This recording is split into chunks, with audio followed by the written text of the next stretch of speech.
Assalamualaikum warahmatullahi wabarakatuh. Perkenalkan, nama saya Khadijah dengan NIM 3333240125 dari kelompok 3 tutorial statistika 2 jurusan Teknik Industri angkatan 2024 dari shift 2. Jadi di sini saya akan menjelaskan langkah-langkah untuk menyelesaikan suatu permasalahan analysis of variance atau ANOVA dengan software RStudio. Jadi bisa kita langsung saja ke permasalahannya. Oke, di sini ada dua soal tugas mingguan, di mana yang pertama itu PT Osik Jaya merupakan perusahaan manufaktur botol plastik yang memiliki 4 shift produksi. Manajemen ingin mengetahui apakah terdapat perbedaan jumlah produk cacat yang dihasilkan pada setiap shift produksi.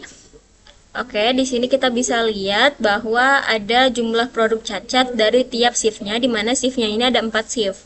Nah, di sini juga ada informasi bahwa tingkat signifikansinya atau alfanya itu sebesar 0,05.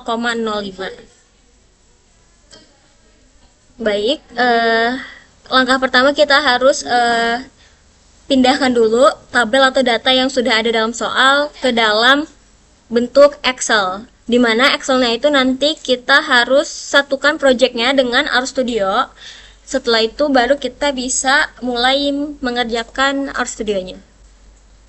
Oke, di sini langkah pertama kita harus menginstal package-nya terlebih dahulu, di mana yang diinstal package-nya adalah readxl dan juga car-nya.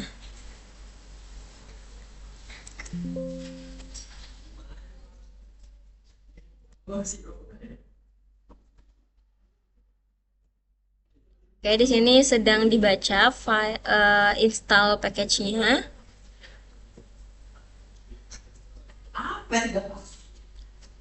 Oke, setelah itu kita bisa mengaktifkan package-nya, di mana library readxl-nya dan juga karya kita aktifkan setelah kita install tadi. Setelah itu kita bisa mulai langsung ke codingan di soal nomor 1, di mana pertama kita harus input data Excel-nya dulu, lalu kita panggil si data Excel-nya itu ke dalam RStudio dengan cara readxlx atau read Excel-nya dari file si data tadi. Terus kita cantumkan juga untuk nomor 1 ini ada di sheet berapa, yaitu di sheet 1.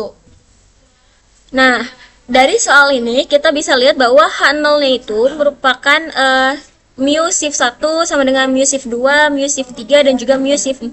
Yang dimana tidak terdapat perbedaan rata-rata jumlah produk cacat antar shift produksinya. Sedangkan untuk H1 itu setidaknya terdapat satu rata-rata jumlah produk cacat yang berbeda. Jadi ada perbedaannya. Nah, di sini kita pastikan dulu variabel faktor dan dependennya. Setelah itu kita uji homogenitas variansinya dengan kita cantumkan p-value atau tingkat signifikansi tadi 0,05. Oke, setelah itu di sini kita tadi juga live-init test, di mana jumlah produk cacat itu dengan shift produksinya. Selanjutnya, uji normalitas Shapiro-Wilk, di mana jika p-value itu lebih dari 0,05, maka data berdistribusi normal. Kita Shapiro test dari jumlah produk cacatnya. Oke, di sini terlihat p-value-nya 0,314, artinya itu bernilai lebih besar dari si tingkat signifikansinya atau 0,05. Maka bisa kita simpulkan bahwa data dalam soal ini tuh berdistribusi normal. Selanjutnya penyusunan model ANOVA-nya satu arah. Oke, di sini kita bisa dapatkan berdasarkan hasil pengujian ANOVA satu arah untuk variabel jumlah produk cacat berdasarkan shift produksi, apabila diperoleh p-value kurang dari 0,05, maka H0 ditolak dan H1 diterima. Hal ini menunjukkan bahwa terdapat perbedaan yang signifikan pada rata-rata jumlah produk cacat antar shift produksinya. Dengan demikian, shift produksi berpengaruh secara signifikan terhadap jumlah produk cacat. Oke, selanjutnya kita bisa lanjut ke soal yang kedua, yaitu PT Avalion Pack merupakan perusahaan manufaktur kemasan plastik. Dalam proses produksinya, perusahaan menggunakan beberapa jenis material plastik dan menerapkan variasi suhu cetakan. Manajemen ingin mengetahui apakah jenis material, suhu cetakan, serta interaksi keduanya berpengaruh terhadap jumlah produk cacat, yang dimana satuannya adalah unit. Nah, di sini kita bisa lihat datanya sudah ada dan tingkat signifikansinya 5% atau setara juga dengan 0,05. Nah, di sini kita bisa lihat eh, efek utama jenis materialnya di mana H0-nya itu tidak terdapat pengaruh yang signifikan dari jenis material terhadap jumlah produk cacat.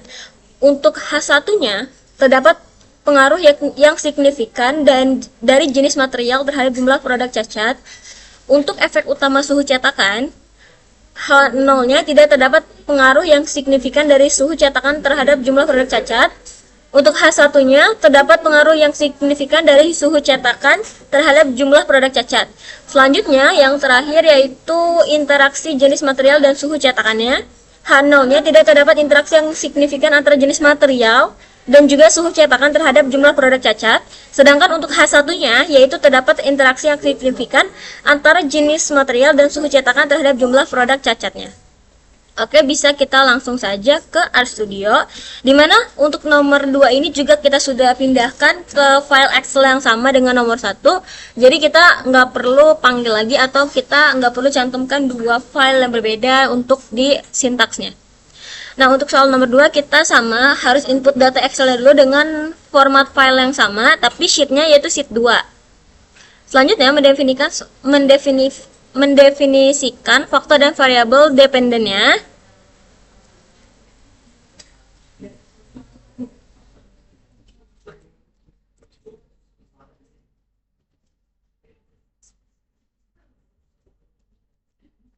Oke.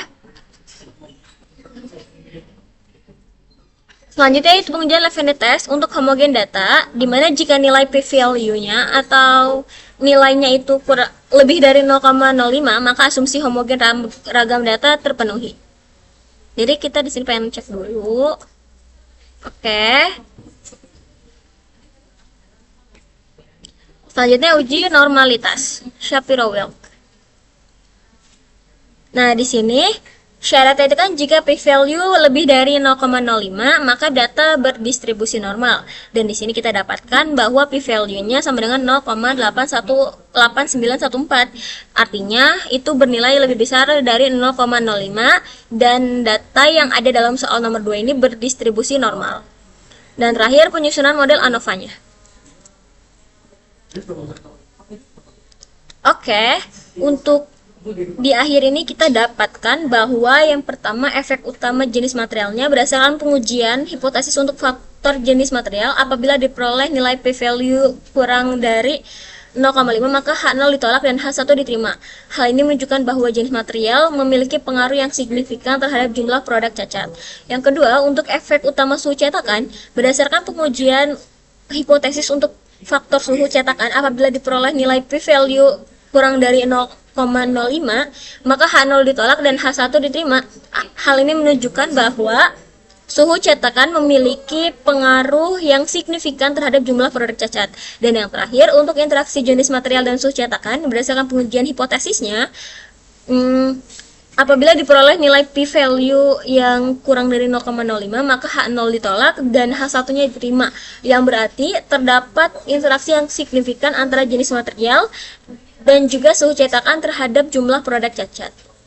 Sebaliknya, apabila nilai p-value lebih dari 0,05 maka H0 diterima dan H1 ditolak, yang berarti tidak terdapat interaksi yang signifikan antara jenis material dan juga suhu cetakan terhadap jumlah produk cacat. Oke, cukup sekian langkah-langkah yang dapat saya jelaskan. Kurang lebihnya mohon maaf. Terima kasih. Wassalamualaikum warahmatullahi wabarakatuh.